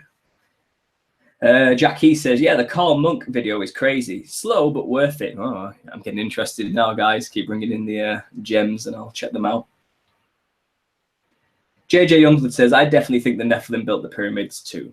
Well, yeah, I'm thankful that you agree with me there. Who knows? But could be wrong. Could be wrong. You know, I wasn't there when they were built, but based on what we know now about the Nephilim and the giants of the past, it seems plausible that it was those who created it. They may have created them for normal-sized humans, or, you know, I don't know, fallen angels. But like I said, to a giant, you're playing with Lego blocks. It's much easier to get the giants to do it. So it won't surprise me. And what else were they going to do? While they weren't eating people and, you know, causing terror everywhere. I'm sure they got bored every now and then. Maybe it was just like a team building exercise or something before they went on the next rampage to build the pyramids. God knows why they built it, and I'll ask him if I ever get to meet the guy. You know, when I meet the guy. Yeah, that's all I can say on that. I was thinking why they won't put the top stone of the pyramid. I think there was a solid gold capstone once. It's just been stolen and taken away since.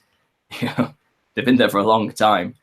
I think it's and all the marble that was on the side of the pyramids as well, and it would shine like a diamond beacon off in the distance for everyone to see when it was reflective. You know.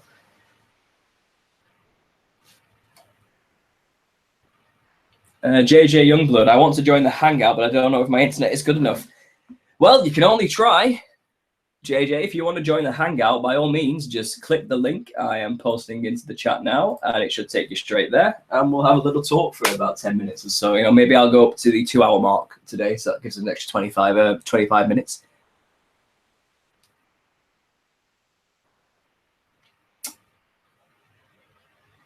Exposed secret societies. There's an idea that the pyramids were nothing but sandstone, therefore not actual huge stones. They were just carved like how cement is made on the sidewalk and housing. Yeah, maybe. But it looks like they are bricks, from what I can see. But it could have been that it was one solid block, and the illusion of them being bricks was created by chipping away. I don't know. I mean, there's signs and evidence on the side to show that advanced cutting tools were used to cut up the bricks, and holes were made for like piping within the bricks and stuff. So yeah, you know, anything's possible in that respect. I'm not going to deny it.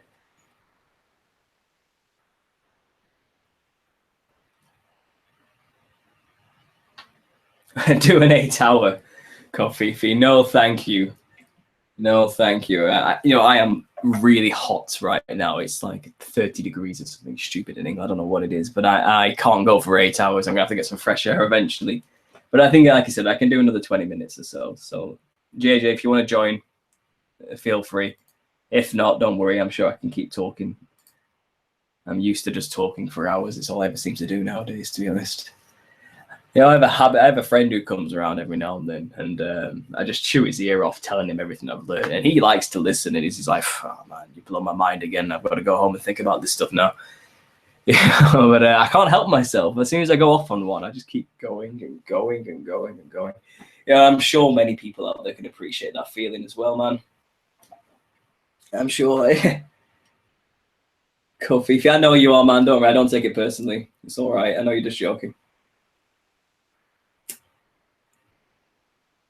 All right.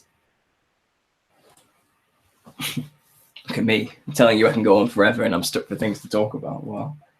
Again, guys, if you want to help me out, if there's anything you want me to discuss, throw out into the comment section, any topic, anything at all, and I'll go into it.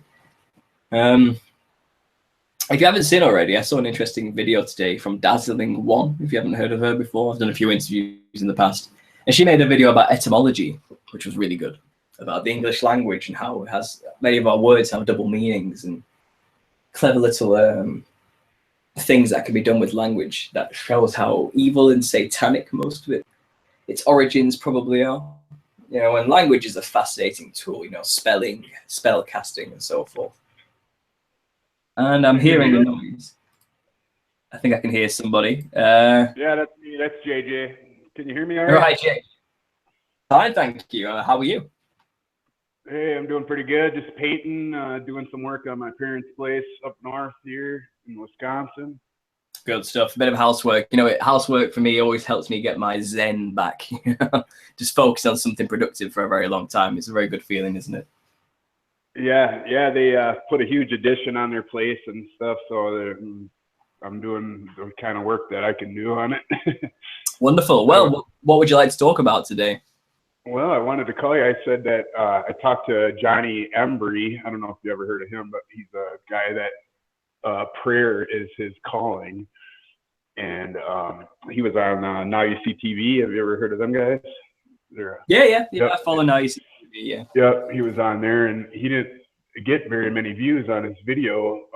I don't know if they're actually censoring it because of his topic or what, but he talks about how to have effective prayer, you know, and he has like a pattern that he uses that's pretty awesome. I talked to him for about 2 hours on the phone the other night, and just a really nice guy. I guess he's prayed with like, I don't know, he said that he prayed with the vice president, Mike Pence, and on the phone, and I didn't get to talk to him about, what he said, that he believes that Mike Pence is a Christian, that he prayed in Jesus' name with him. So he hasn't prayed with Trump. I read that Trump had a Kabbalah teacher, so I don't know that he's necessarily praying in Christ's name, So. Well, I remember hearing Trump. I can't remember the phrase exactly, but I'm pretty sure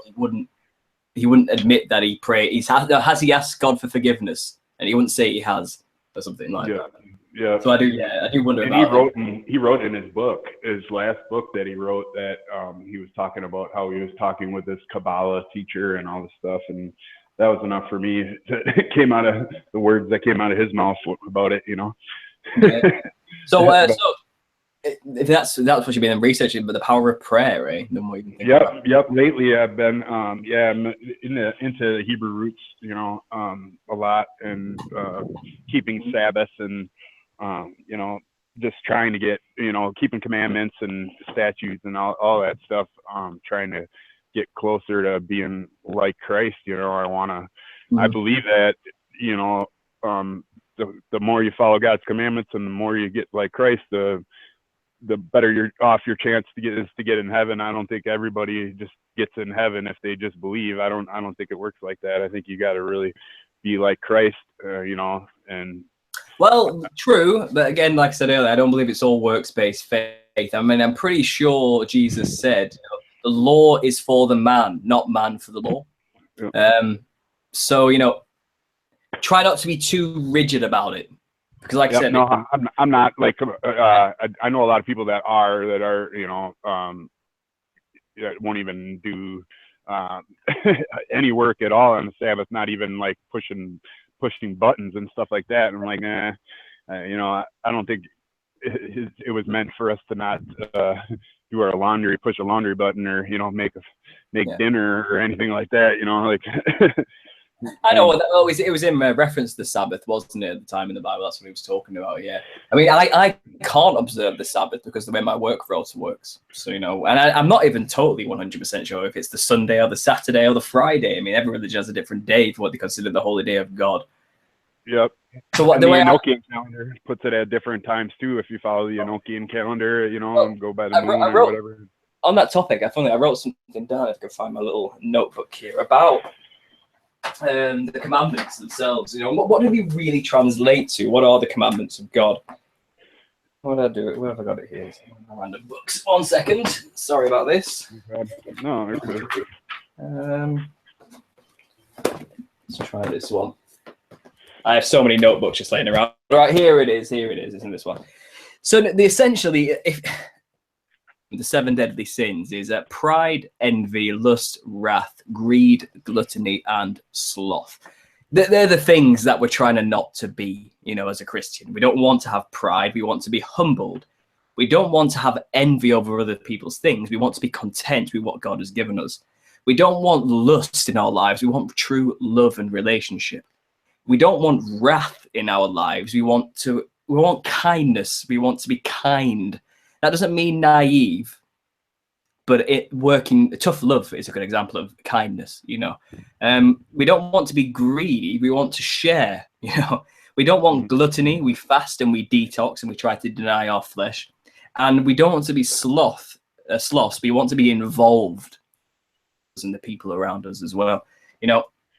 All is vanity and vexation of spirit, essentially, if you want to go against these things. If you think you can get there by being prideful, envious, lustful, wrathful, greedy, gluttonous, or slothish. Commandments written here, and as far as I can see, it's no other gods other than the one God, the creator of all. No idols, no blasphemies. Try be careful with your language and honor God in that respect. Keep the Sabbath holy is the 4th commandment. And the way I don't want to, I'm not a theologist, interpret this, but because it's not dry, cut and clear when the Sabbath actually is exactly, or what calendar we should follow and these type of things. I think what they're saying is, have a day where you remember God. Yep. You have a day for Him. And that can be done in many ways, shape, or form, but just have a day where you you leave all the world behind for as much as you can, you know, and just remember what who put you here, you know. That's the way I kind of consider the Sabbath. And, you know, obviously honor your parents, don't kill, don't cheat on your spouse or cheat other people, you know. Don't steal, don't lie, don't bear false witness, just stop lying to people, always try and tell the truth, and don't lust after or covet another man's property, you know. And there's nothing wrong with any of that. And I do wonder why people are so against those rules. You know, I do wonder why we have so many anti-Christs around. I mean, what do you think? Yeah, he tells me that oh, I got a bad echo, but it's all right. So he tells me that he's demonically attacked a lot. In a way that he tried to kill him in a car accident. And he said that it was pretty much a miracle that he lived through it, you know. So that was pretty great. Well, this is the man. Through it, you know. This is the man who does the prayer. Yeah. His name is Johnny Embry. He's been Johnny Embry, right? He's been demonically attacked, has he? Yep. And he said the more you get into it, the more you're going to get demonically attacked because of the way that, you know, if your prayer is actually being effective, then it's warfare, isn't it? I mean, if you're out there saying prayers for people, you know, you're waving your sword against the enemy. Expect backlash and defense, you know, and the war is what it is.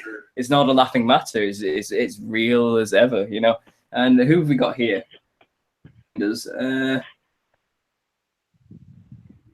Kofi, I'm on it, but for moral support. All right, well, feel free to speak up if you want, man. You could join in with the conversation. This is the therapy sessions. This is your chance, you know, build relationships and talk with each other, man, about what's on your mind. So feel free to step in if you want. But yeah, man, in terms of let's pray for him, you know, this man. If that's the case, you know, spiritual warfare, we're all soldiers in this together at the end of the day. I mean, I as far as demonic attacks go, man, it's non-stop, especially for me and everyone else, I think, and it's subtle as well sometimes. You can easily be possessed by spirits of anger is something I get a problem with sometimes, especially when I'm looking into these things, you know. Yeah, the best way is, but then again, is that just me? Is that just not my own anger coming out? And I can't really blame a demon for that sometimes, because like I said, we have evil in us, you know, as it is. So I wonder what it is, but I try my best to be kind and be level-headed. But this information, man, can really, really, really, really get you going, you know. Yep. And I would say don't let them slow you down about the economist cover and that kind of stuff, you know. Just keep it going, because that was great test. Yeah, did you see the comments to that video? Just out of curiosity. No, I don't look at them too often. Yeah, I wouldn't. It'll send you insane, honestly. God, the vitriol and anger I get thrown at me. You know, when you poke people in the axioms like that, to quote Jordan Peterson, psychologist, and they get really angry. Like, there's a lot of bots too. Yeah, that video really shattered a lot of people's perceptions. You know, normies, we'll call them, people who don't know. You know what I mean? What is this madness? You know, what is this man saying? You're an idiot. You're a lunatic. You're an insensitive bigot to the victims, all this type of thing. It's like I forget sometimes that not everyone's a conspiracy theorist. You know? I can get a little bit lost in my own thoughts in that respect. But whatever, man. It's the truth, isn't it? It just is what it is. I wouldn't bother you one bit. I don't let anything on the mainstream bother me at all. Yeah, and we shouldn't. We should be separate from the world, I believe, is how we've. Cool. Hey, I got a bad echo, man. I'm gonna go off of here in case your listeners are hearing that echo too. I'll let you guys go. I think it might be from my bad internet. I'm not sure. I can't hear an echo myself, but it may be. Okay. Well, then maybe it's I don't know what the other people can hear. I'm sorry, guys, if that's the case. I really am. Maybe it's the microphone is too sensitive in here or something. It's picking you up. I'm not sure, but yeah, I appreciate it. You had fun painting that room. Yep. Everybody, look up Johnny Embry and try to get some effective prayer going and follow that lead that he put forth for us. We've only got about 3,000 views on there, which I think it's got to be way more than that. You know, they're just censoring it. All right, so now you see TV, Johnny Embry, and we'll pray for him. Yep. Thank you, JJ. I Yep. appreciate it. You have a good day now. All right. You too, brother. All right, see you again. Bye. Okay, Kofifi, if you want to speak up, man, feel free to join in. Is there anything at all that's been on your mind? I can see you're in here with us. Don't be shy. Don't be nervous. There's only 10 of us here. We're all in this together. We're all on your side, man, so don't worry about that. But in the meantime, let's look at the comments section, see if we've had any more interesting little tidbits thrown our way from people. What have we got in here? Energy Flow says, if it's not in the Bible, I tend to question it. Well, yeah, it's a good way to live your life. Trust me, many people have, and it seems to work for most. I'm not going to lie. People don't like to follow rules. That's true. That's why a lot of New Agers, I think, reject Christianity and the 10 Commandments. I won't call them rules more than common sense guidelines if you want to have a happy life. That's the way I see the commandments in the Bible. Like these ideas and guidelines, not so much rules. Things will work and be built. And what was Moses trying to do other than get all these people to get along with each other in the desert? You know what I mean? They were doing all sorts of madness, and he was like basically the judge for every problem they were bringing to him. A law had to come to bring order to this mass. And the law has made it this far in time, and it's fantastic. It still works. I believe we have Exposed Secret Societies with us. Is that right? Can I see him there? Hello. You're right, my man. It's good to see you again. Hey, How have you been? good. How are you? Excellent. So it's been a week, I think, since we last spoke, isn't it? Something like that. Yeah. Good stuff. Man. What have you been thinking about?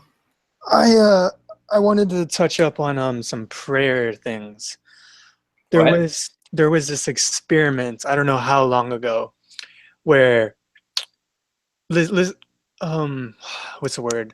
So there would be like this water, and they would put words on this glass surrounding the water. Like you pour water in a cup, like in a glass, and they put words on it.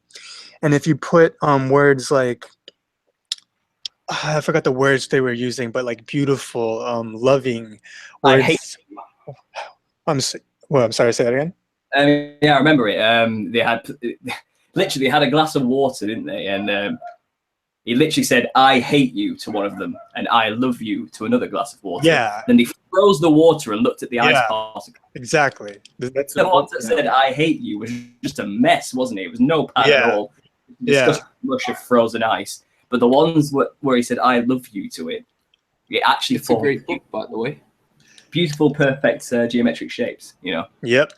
So yeah, I just kind of wanted to touch up on that and let others know that that's how powerful prayer is, and good thought and good energy can do to vibrations and your surroundings. There's a book for you guys. I'll bring that up. One sec. Yeah, go ahead. Well, while you're doing that, the power of intent and prayer it literally changes the reality around us. And that's the thing about New Agers. I agree with a lot of things they bring up about this, but I think they worship that fact rather than the creator of that fact. That's kind of my problem with that. It's an amazing truth to know that the quantum reality around us and how your thoughts and prayers can literally manipulate matter. It's kind of like a superpower. It's true, but like Adam and Eve learning the knowledge of good and evil, should mankind really know they have that power? That's something I do wonder as well, because men aren't good all the time. You know what I mean? And their intent and what they want to manifest is not always positive. Yeah. So I do wonder if that's something we should all really understand fully. And like I said, the New Agers seem to really worship this knowledge, but they have a lot of truth. Yeah, I can see why a lot of people go down that path. And I don't, as a Christian, I don't deny it. I mean, there was another one as well, that plants have a consciousness of some kind. Did you see that? There's along the same vein of research where they had a plant hooked up to some diodes, so it made a noise. Interesting. They had two plants next to each other, the same type of plant, all hooked up. One of them wasn't hooked up, one of them was.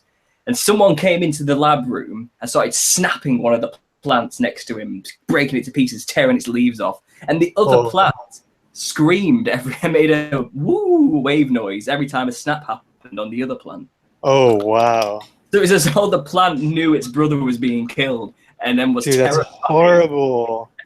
I know, isn't it? So now there's these Japanese, I think they were Japanese scientists now who are adamant plants have consciousness and life, and they not worship these plants, but they like say nice things to them all the time and care for them, and that makes them grow stronger and faster and better and all these type of things. So if you're ever gonna, I think this is another thing about prayer before you eat your food. Bless the food before you eat it. The food before you eat it, and you will stay healthy. The food will be good for you. You know what I mean? And I think there's a lot for that idea, that principle, when you take into account the power of prayer. Something I should think about. Anyway, Carl Fifi, did you say you have something for us? A book? Yeah, that book, I showed it to you guys. It's called The Hidden Messages in Water from Tsuruo Emoto, Japanese researcher, was going all about these water theories and such like that. You should check it out. I think it's a great book. And that really does based off of what, what's her name? Expose the Secret Society. Yeah, that's what he was talking about, the works of Emoto. Yeah, that's exactly. It relates exactly into that book, basically. Yeah, it's fascinating stuff, isn't it? I agree. You've actually read the book, I started. Yeah, and even before I read that book, I seen some of his stuff like online and YouTube videos on it, and What the Bleep Do We Know, the video and stuff, and he was on it a long time ago too. So I kind of stumbled onto that a long time ago. Then I started writing like love on my cups and stuff nowadays and things like that. Because it's fantastic idea. Yeah, I agree with you. It sounds like a great thing to do. But again, I think we could, like I was saying, I think we could get an equally good result.